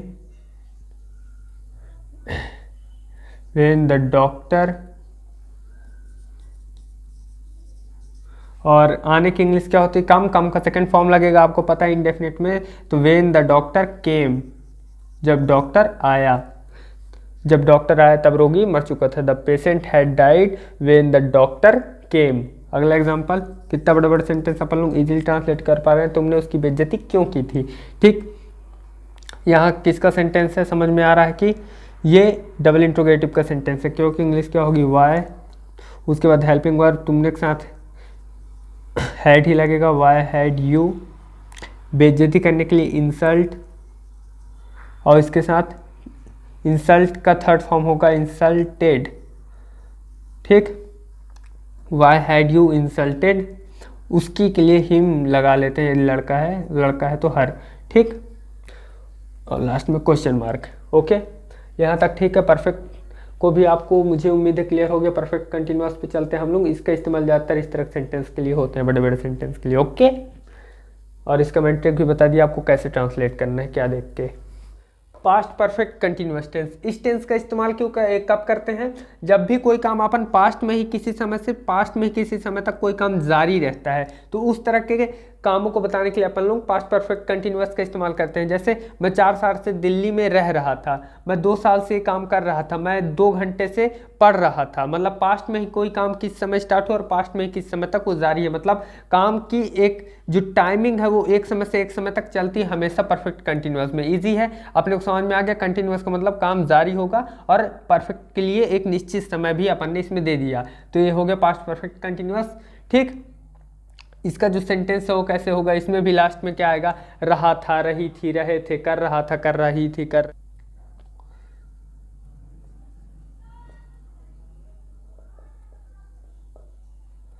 रहा था, रही थी, रहे थे, है ना। यही सब आएंगे। स्ट्रक्चर देखते हैं अपन लोग सबसे पहले, इसका स्ट्रक्चर कैसा होगा। अफर्मेटिव सेंटेंस का सबसे पहले स्ट्रक्चर देखते हैं। सबसे पहले सब्जेक्ट ही आएगा, उसके बाद हेल्पिंग वर्ब इसमें कौन कौन सी लगती है। इसमें लगता है हैड, जैसे कि परफेक्ट में लगता है, और चूंकि कंटिन्यूअस है इसलिए इसके साथ बीन भी लगा देते हैं, तो हैड बीन सबके एक साथ वही लगेगा, इजी है। सब्जेक्ट के बाद हेल्पिंग वर्ब, उसके बाद मेन वर्ब की फर्स्ट फॉर्म के साथ आईएनजी, जैसे कि आप लोग हमेशा जानते हैं कंटिन्यूअस में वही लगता है। लास्ट में ऑब्जेक्ट, चूंकि परफेक्ट कंटिन्यूअस है इसलिए अपन को समय बताना पड़ता है, इसलिए सिंस या फॉर। सिंस किसके साथ, फॉर किसके साथ है, अभी अपन डिस्कस कर चुके हैं। नेगेटिव में क्या होगा? वही सब कुछ है, subject plus helping verb plus बीच में नॉट लग जाएगा, इसके बाद बीन लगेगा ना, बस इतना ही इसमें अंतर है। उसके बाद मेन वर्ब फर्स्ट फॉर्म के साथ आईएनजी, सबके साथ ऐसे ही होगा, बाकी पूरा स्ट्रक्चर वही है। वही इंट्रोगेटिव में बस हेल्पिंग वर्ब पहले आ जाएगा, फिर सब्जेक्ट, फिर बीन, ठीक। बस सब्जेक्ट के बाद, जैसे कि वहाँ पे अपन ने देखा कि जब भी बीन लगता है तो इसके बीच में ही अपन लोग नॉट और सब्जेक्ट को घुसेड़ देते हैं। उसके बाद मेन वर्ब फर्स्ट फॉर्म के साथ आईएनजी, सेम वही स्ट्रक्चर है। डबल इंट्रोगेटिव, बस WH फैमिली पहले, बाकी सेम यही स्ट्रक्चर।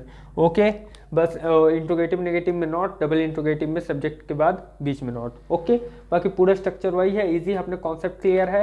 हम अपन लोग डायरेक्ट एग्जांपल्स पे चलते हैं, कोई दिक्कत नहीं है। यहाँ तक एग्जांपल्स को ट्रांसलेट करते हैं और आगे बढ़ जाते हैं। एग्जाम्पल देख लेते हैं। सबसे पहला अफर्मेटिव है, दूसरा क्या तुम सुबह से खेल रहे थे, मतलब समझ में आ रहा है आपको। इंट्रोगेटिव है, राम सुबह से तुम्हारी मदद कर रहा था। सब्जेक्ट क्या है? राम। उसके साथ हेल्पिंग वर्ब में क्या लगेगा? Had been, Ram had been. मदद करने के लिए हेल्प, उसके साथ ING, Ram had been helping. किसकी मदद कर रहा था? तुम्हारी, तो for you. Ram had been helping for you, और कब से कर रहा था? सुबह से, तो सिंस मॉर्निंग। ओके, अगला एग्जांपल, क्या तुम सुबह से खेल रहे थे? सबसे पहले हेल्पिंग वर्ब आ जाएगा, तुम के साथ, सबके साथ तो हैड ही लगेगा, हैड यू बीन। जैसे कि मैंने बताया सब्जेक्ट के बाद बीन आता है, हैड यू बीन। खेलने के इंग्लिश प्ले, उसके साथ ING, had you been playing. कब से खेला? सुबह से, सिंस मॉर्निंग। ओके, लास्ट में क्वेश्चन मार्क लगा देने इंट्रोगेटिव है, तो इजी है। इतने बड़े बड़े सेंटेंस को अपन इजीली ट्रांसलेट कर सकते हैं। कई तरह के सेंटेंस आप ले करके ट्रांसलेट कर लीजिएगा। और अब हम लोग आगे बढ़ते हैं, चलते हैं फ्यूचर टेंस पे। उम्मीद है आपको यहाँ तक पास्ट और परफेक्ट पूरी तरह से क्लियर हो गया होगा। तो चलते हैं फ्यूचर पे।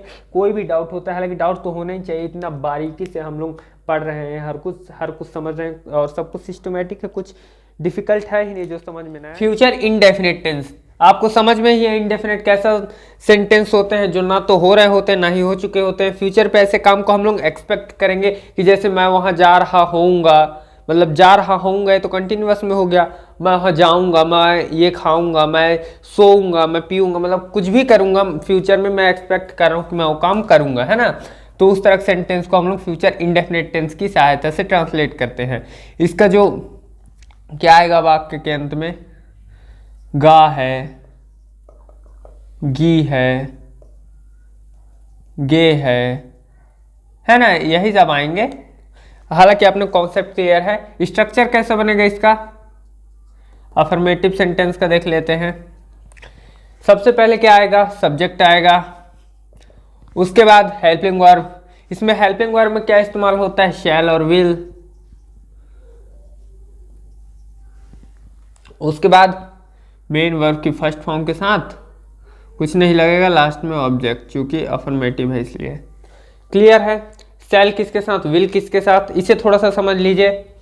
इसमें इसको कहते हैं बहुत कंफ्यूजन, कोई कंफ्यूजन नहीं है। देखो आई के साथ हमेशा आई, वी, यू, दे, ये सारे जितने जो प्लूरल्स हैं, आई और प्लूरल्स, इन सभी के साथ क्या लगता है, शैल लगता है। अभी समझिएगा इसको अच्छे से, फिर मैं अभी आपको इसमें कोई कॉन्सेप्ट बताने वाला हूँ, बहुत इजीली ये सब भी हो जाएगा। और जो बाकी सारे ही, शी, इट, दैट, नेम, जितने भी बाकी सारे कुछ बच गए, उन सभी के साथ विल लगता है, ठीक। लेकिन जो मॉडर्न इंग्लिश ग्रामर है, इसके हिसाब से जो विल है ये हम हर किसी के साथ लगा सकते हैं, ठीक, बोलने के लैंग्वेज में। लेकिन यदि पेपर में क्वेश्चन करें तो इसके कुछ दो टाइप से बहुत इजी हैं, आप लोग हमेशा याद रख सकते हैं। जब कभी भी ऐसा हो कि कोई भी सेंटेंस में यदि हम अपनी किसी हैबिट को बता रहे हैं, या हम दृढ़ संकल्प किसी बात का कर रहे हैं, जैसे मैं एक काम करूंगा ही, मैं वहां जाऊंगा ही, मैं उससे मिलूंगा ही, इस तरह से यदि हम लोग संकल्प कर रहे हैं किसी काम को पूरा करने का, या हम किसी को धमकी दे रहे हैं कि मैं तुम्हें जान से मार दूंगा, ऐसा कर दूंगा, वैसा कर दूंगा, तो इस तरह के जो सेंटेंस होते हैं, पहला कौन सा, एक धमकी, एक संकल्प, हम लोग कोई प्रण कर रहे हो, और एक होता है अपनी कोई हैबिट, आदत, कुछ भी चीज वो सब बताते हैं। तो हम लोग इनका जो इस्तेमाल है ये बस थोड़ा सा बदल जाता है। जैसे ही, शी, इट के जगह विल की जगह अपन शैल का इस्तेमाल करने लगते हैं इनमें, और आई, वी की जगह, आई में शैल की जगह विल। तभी ना कहते हैं आई विल किल यू, मैं तुम्हें मार दूंगा। आई शैल किल यू थोड़ी कहते हैं, क्योंकि हम वहाँ क्या कर रहे हैं, धमकी दे रहे हैं। इजी है, बाकी आपको इजी बोलने में कोई दिक्कत नहीं है, आप सबके साथ विल लगा सकते हो, कहीं कोई दिक्कत नहीं होता। किसी मॉडर्न ग्रामर के हिसाब से आप हर किसी के साथ विल लगा सकते हैं, कोई दिक्कत नहीं है। क्योंकि हम लोग ज़्यादातर वाक्य आई और वी का हम लोग ऐसे ही बोलते हैं, संकल्प करने वाला है ना, ज्यादातर वाक्य ऐसे ही बोलते हैं, इसलिए सभी के साथ हम लोग विल लगा लेते हैं। ओके, ये भी क्लियर है। बहुत मुश्किल कॉन्सेप्ट लोग समझते हैं, बहुत इजी है, कुछ भी नहीं है इसमें। तो मैंने आपको बोला कि मैं एकदम डीप समझाऊंगा और हर कुछ क्लियर करूंगा, तो इसलिए मैं इतना डीप हर कुछ क्लियर कर रहा हूँ। तो ठीक है, इसका स्ट्रक्चर समझ में आ गया, शैल विल किसके साथ लगता है वो समझ में आ गया। नेगेटिव कैसा होगा, subject plus helping verb plus not, फिर आप लोग जानते ही यही हो जाएगा। फिर इंट्रोगेटिव, इतना तो आपको बताने की ज़रूरत नहीं है, बस हेल्पिंग वर्ब पहले ला दूंगा, बाकी सेम वही स्ट्रक्चर हो जाएगा, बस नॉट को हटा देंगे। और अगर इंट्रोगेटिव नेगेटिव है तो नॉट भी साथ में रहेगा। डबल इंट्रोगेटिव बस WH फैमिली, बाकी सेम है स्ट्रक्चर। इतना सब आप लोग तो अब इजीली सब कुछ समझ सकते हैं। अपन लोग डायरेक्ट एग्जांपल्स पे चलते हैं।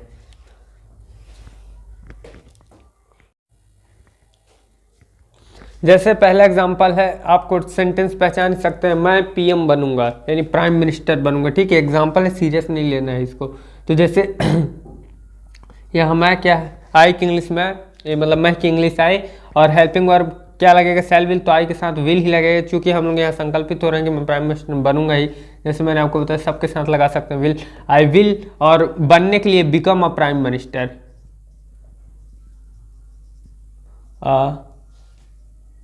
Prime minister. ओके, एग्जाम्पल क्या है, तुम यहाँ नहीं आओगे। हम लोग ये एग्जाम्पल कैसे चाहें तो विल लगा सकते हैं, लेकिन यू के साथ क्या लगता है, सेल लगता है। कब लगता है और विल कब लगता है, जब आप लोग संकल्पित हो रहे हो या किसी को धमकी दे रहे हो। तो यहाँ भी क्या कर रहे हो, वार्न कर रहा है, तुम यहाँ नहीं आओगे, धमकी ही दे रहा है एक तरह से, तो इसके साथ भी लग जाएगा यू विल। या आप सभी के साथ लगा सकते हैं, यू विल नॉट कम, आने के लिए कम, और हियर के लिए यहाँ, हियर, यहाँ के लिए हियर।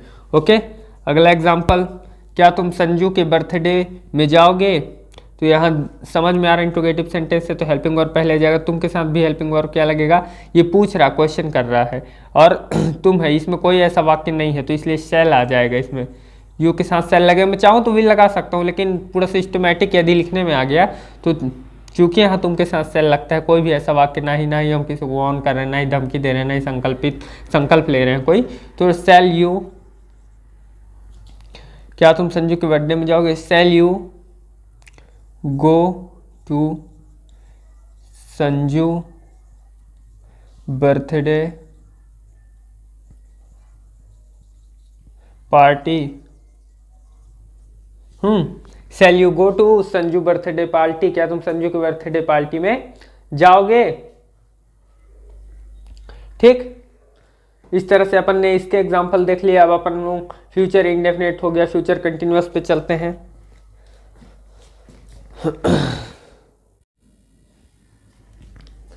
फ्यूचर कंटिन्यूअस वाक्य के अंत में क्या होगा, रहा होगा, रही होगी, रहे होंगे, है ना, कर रहे होंगे, कर रही होगी, इस तरह के सेंटेंस में कर रहा होगा, तुम्हें बीट रहा होगा, है ना। इस तरह का सेंटेंस स्ट्रक्चर कैसे बनेगा, सबसे पहले सब्जेक्ट आएगा, उसके बाद हेल्पिंग वर्ब आता है, तो हेल्पिंग वर्ब में वही लगेगा शैल और विल, बस इसके साथ बी जोड़ देना, चूंकि कंटिन्यूअस है इसलिए दर्शाने के लिए। उसके बाद मेन वर्ब फर्स्ट फॉर्म के साथ, जैसे कि आप लोग हमेशा जानते हैं कंटिन्यूअस में आईएनजी, लास्ट में ऑब्जेक्ट, हो गया इजी। किसी को भी स्ट्रक्चर आप लोग बता सकते हैं इस तरह से। मैं तुम्हें पीट रहा हूँ, मतलब फ्यूचर में तुम्हें पीट रहा हूँ तो आई, उसके बाद शैल विल में क्या लगेगा, विल, धमकी दे रहा हूँ, आई विल बी, पीटने के लिए बीट, उसके साथ I N G, I will waiting you, मैं तुम्हें पीट रहा हूँगा। ये डबल इंट्रोगेटिव है, आपको देख के समझ में आ रहा होगा। सबसे पहले आई नहीं लगेगा, क्यों नहीं लगेगा, क्योंकि इंट्रोगेटिव है, ऊपर से डबल इंट्रोगेटिव है तो क्यों आएगा पहले वाई के बाद मैं के साथ क्या लगेगा, विल ही लगेगा, why will I beating you. Structure देख के आप लोग समझ रहे हो ना कि डबल इंट्रोगेटिव का स्ट्रक्चर कैसे बनेगा। पूरा स्ट्रक्चर वही रहेगा, बस हेल्पिंग वर्ब पहले आ जाता है इंट्रोगेटिव में और उसके आगे डब्ल्यूएस फैमिली। आप लोग तो आप इजीली समझ गए होंगे। चलते हैं अपन लोग परफेक्ट पे। ठीक, इस तरह से आपका एग्जांपल्स ले सकते हैं। चलो फ्यूचर परफेक्ट टेंस को देख लेते हैं। फ्यूचर परफेक्ट टेंस, जैसे आपको पता है परफेक्ट का मतलब काम पूरा हो चुका होगा। फ्यूचर में अपन लोग एक्सपेक्ट करेंगे काम पूरा हो चुका होगा, तो क्या आएगा वाक्य के अंत में, चुका होगा, चुकी होगी, चुके होंगे, ये सब आप लोग खुद ही समझ सकते हैं। आपको मैंने कॉन्सेप्ट बता रखा है। स्ट्रक्चर कैसे बनेगा इसका, सबसे पहले सब्जेक्ट आएगा, उसके बाद हेल्पिंग वर्ब में क्या लगता है, इसके हेल्पिंग वर्ब में लगता है विल और शैल ही। ठीक, इसके सारे हेल्पिंग वर्ब में शैल और विल ही लगता है। और बस इसके साथ क्या लगा देना है आपको, शैल विल के साथ आपको लगा देना है, चूंकि परफेक्ट है इसलिए इसके साथ हैव लगा देना है। लास्ट में मेन वर्ब का थर्ड फॉर्म और ऑब्जेक्ट, जो आप लोग हमेशा जानते हैं perfect main verb third form ही लगता है। चलो ट्रांसलेट करते हैं जल्दी से। राधा पटना पहुंच चुकी होगी। ठीक, यहाँ सब्जेक्ट कौन है, राधा। हेल्पिंग वर्ब में क्या लग जाएगा, राधा एक नाम है, इसके साथ क्या लगेगा, विल, राधा विल हैव। पहुंचने की इंग्लिश क्या होती है, रीच, उसके रीच का third form reached. Radha will have reached to Patna, Patna के लिए। ठीक, राधा पटना पहुंच चुकी होगी। अगला एग्जांपल, क्या खेल खत्म हो चुका होगा। इंट्रोगेटिव सेंटेंस से क्या हो जाएगा, बस हेल्पिंग वर्ब पहले आ जाएगा। तो shall have the play the game, shall have the game finished. ठीक, खत्म होने की इंग्लिश होती है फिनिश, उसका थर्ड फॉर्म फिनिश्ड। लास्ट में क्वेश्चन मार्क, चूंकि इंट्रोगेटिव है। तो परफेक्ट कंटिन्यूअस टेंस फ्यूचर का है। अपन लोगों को future perfect continuous concept clear है अपने को। कंटिन्यूअस कब लगता है, जब कोई काम किसी निश्चित समय से स्टार्ट होकर एक निश्चित समय तक जारी रहती है। ठीक, तो फ्यूचर में परफेक्ट कंटिन्यूअस का मतलब कि फ्यूचर में कोई काम स्टार्ट हुआ होगा, फ्यूचर किस समय से और एक समय तक जारी रहा होगा। जैसे संजू आज रात से पढ़ रहा होगा, मतलब आज रात वो भी फ्यूचर में होगा और उससे आगे भी वो पढ़ रहा होगा फ्यूचर में ही किस समय तक, ठीक है। तो इससे अपने को कॉन्सेप्ट क्लियर है, वाक्य के अंत में रहा होगा, रही होगी, ये सब आएगा, आप लोग इजीली समझ ही सकते हैं। स्ट्रक्चर कैसे बनेगा, सब्जेक्ट, उसके बाद हेल्पिंग वर्ब में सेल है, विल, सेल विल ही लगेगा, हैव लगेगा, परफेक्ट है तो बस बीन लगा देंगे कंटिन्यूअस को दर्शाने के लिए, और चूक कंटिन्यूअस मेन और फर्स्ट फंक्शन था एनजी, लास्ट में ऑब्जेक्ट। जल्दी ट्रांसलेट कर लेते हैं। संजू, फिर संजू एक नाम है, इसके साथ क्या लगेगा, शैल, नाम है, इसके साथ विल लगेगा। जल्दी ट्रांसलेट कर लेते हैं। संजू एक नाम, संजू एक नाम है, इसके साथ क्या लगेगा, will have been, Sanju will have been.